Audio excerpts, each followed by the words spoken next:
Let's watch a CNN panel debate the California wildfires, largely Trump's response to it. This way we can further discuss the going-ons, the good, the bad, Biden's response, Trump response, and debunk the needed misinformation. There's one water storage project in Sacramento Valley they've been trying to build for 40 years. The reality is the left will not let it advance.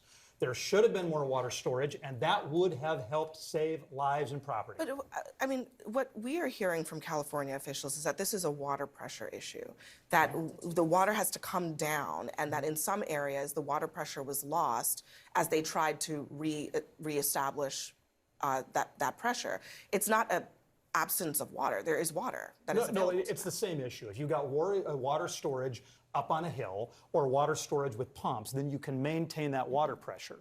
The reality is when they needed water to come out of those hydrants, it was not available. No, this Republican is absolutely misunderstanding the issue. California has more than enough water. The issue is absolutely with the distribution of it, largely because the hydrants and infrastructure hasn't kept up with the increased demands that climate change to bring the fire. And then also power companies were trying to shut off their utilities in fear of the power lines and stuff falling and then sparking additional fires. This also hindered the pump's ability to refill the tanks, where these are typically relied on just for like a block or two, right? Like a couple houses. But here we're relying on these to cover thousands of buildings all at once. And the pressure just simply couldn't hold up, especially being mixed with the utility companies, all of this, with the fires also blocking the firefighters from being able to manually access these pumps.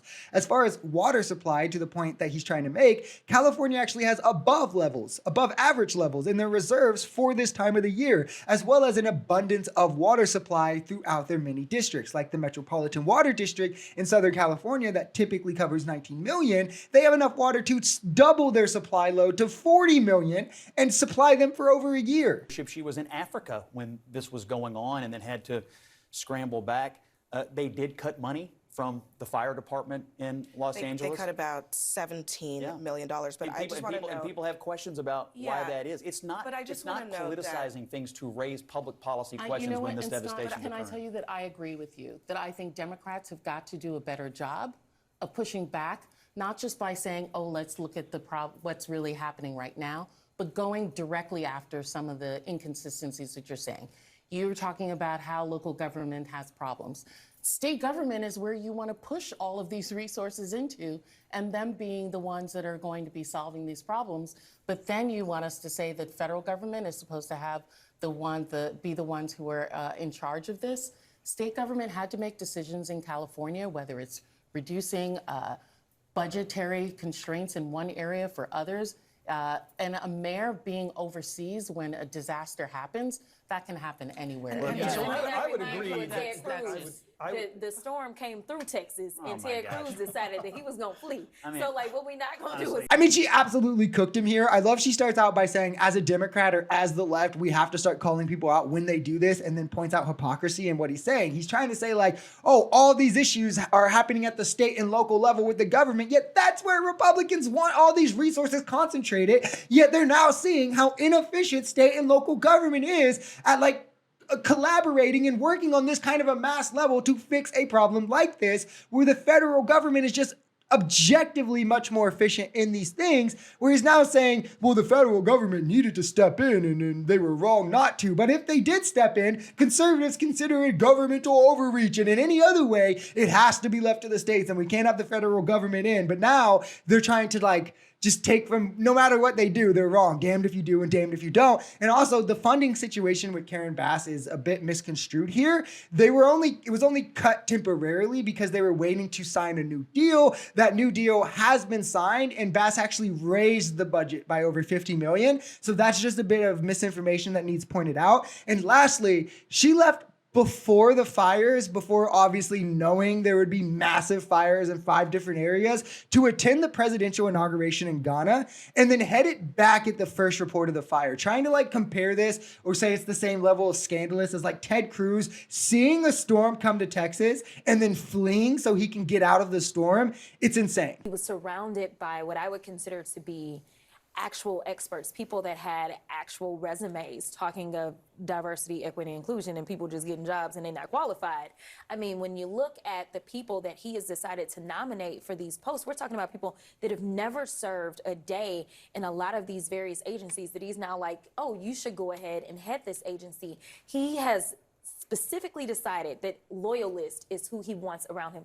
People that will not give him that honest kind of reflective moment and say, you know what, this isn't what we do. And that is my biggest concern about this. And listen, I wasn't here serving as a member of Congress, so I can't say what he did and didn't do from an up close and personal perspective when he was in office before. But what I can say is what he threatens to do, along with the judgment that we've seen thus far going into this second administration, his judgment is way worse. I mean, looking at just the cabinet picks, obviously, we still have other decisions that he's going to have to make, but I can tell you one thing for sure, is that California will not have to worry if we get this done before Trump is in office. And to her endpoint here, Biden has announced that the federal government will cover 100% of costs for the victims and for the recovery for the first 180 days, at least, from debris and hazard removal to shelter to first responder salaries, food, anything. The Biden administration will completely be footing the bill, as they should. And from then on, obviously, it will be up to the Trump administration to continue that. But she's spot on in what she's saying here. Trump has people appointed to these positions, to these roles, who have no experiences in these roles. At this level, them dealing with something like this, they would be completely unprepared for it. Just to list just a couple, I mean, I've written Substack articles about this, but offhand, his IRS chief has never done any accounting, never headed up any large departments. His Department of Education has no experience in education. She's lied about relevant degrees in education in the past, where she actually holds none, and has sexual assault allegations on her from a minor, where she's now in the department. It doesn't make sense to me. His director of Medicaid pushed medicine scams, medicinal scams on his talk show. His human and health services pick is anti-vax and has directly caused outbreaks in different countries that he's given his direction with to get worse. I mean, the list goes on, right? None of these people, I mean, none is an overstatement. The majority of Trump's cabinet is objectively unqualified for the roles they are trying to fill, objectively unqualified. And it's funny because just by virtue of being white, MAGA will not call any of these people DEI picks. Another thing is, it's funny when you tell them diversity of experience is a qualification, and they're like, no, qualifications are objective. But then what's the objective qualification to be the IRS director if it's not having worked in accounting or to head a large department, none of which, again, these things don't hold up consistently, and it's because to them, being white is a merit. It's just inherently a merit, right? Because when you're white, you don't get your merits questioned. This is only questioned when it comes to ethnic pick. If these people really cared about meritocracy and DEI, can anyone name one time that the right has ever been outraged about a DEI pick that was a straight white man? Do you think their contention is that straight white men who are unqualified don't get hired? Are they saying that straight white men who are unqualified get hired at a less rate than African Americans, of whom they dwarf in population? Let's be so for real. You give the game away when you only cry about DEI. With black people, again, it was a main contention of Biden's cabinet, despite, as I went through in a video, each of his ethnic picks are objectively more qualified than who Trump has now picked for the same positions. I mean, as we recently discussed in a video, this whole which this is the only reason to support Trump's picks, is this whole idea of being anti-elite and anti-establishment, this kind of rhetoric from the right. It's an absolute lie, right? It's just their attempt to rebrand anti-Semitism into a way that is populist. So people who have daddy issues, essentially the people on the right who think they're anti-establishment, are just people who have problems with authority. So this branding appeals to them. You can't be anti-elite, you can't be anti-establishment and pro-capitalism. Let's be all the way real. This is leftist populist rhetoric.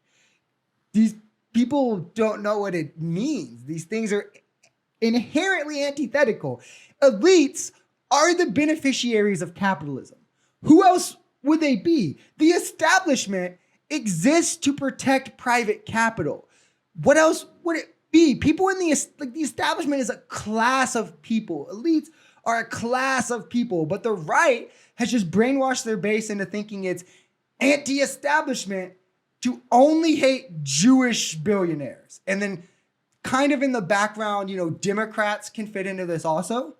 But when you think about it, it really boils down to anti-Semitism. Ask yourself, why does Mark Zuckerberg and George Soros get the rep from the right that they're deep state elites who prop up the establishment and them interfering in politics is evil and corrupt? But Elon Musk and Vivek Ramaswamy, when they do the same thing, aren't. There's only one difference between them two, and it's that they're Jewish. Mark Zuckerberg and George Soros are Jewish. Any objective reasoning you could give for Elon Musk and Vivek Ramaswamy interfering or being part of government, you could make the exact same argument for Mark Zuckerberg and George Soros. They're all successful, all started successful companies, all are like billionaires. So that's usually the talking points with Elon. But then why do you have such a problem with George Soros, who objectively also garnered his wealth and built successful companies and is now rich? Again, it's because it's anti-Semitic.